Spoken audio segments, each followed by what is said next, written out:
Hey guys, it's the Crazy Tweens, and we're going to be showing you how to be a boy. So first you gotta have your hair in a bun or something, and you're gonna have to have a hat, and you're gonna have to make your eyebrows look bigger. So Yeah.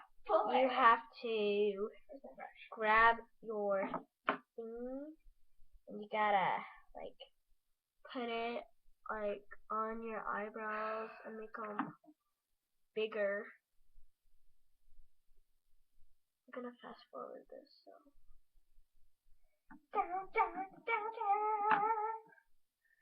We gotta talk loud so we can have the music.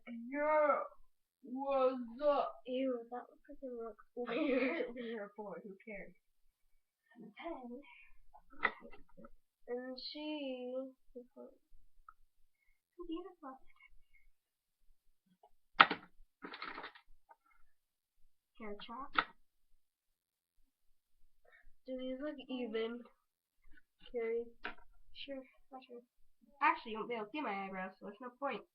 Okay, so like that.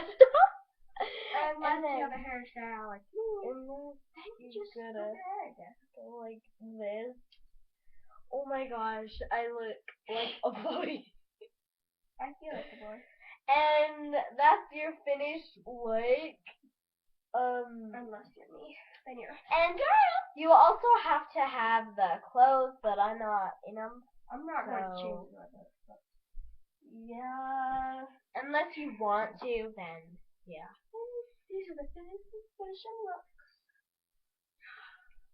Yeah. Okay, so bye. Thanks for watching. Toodles.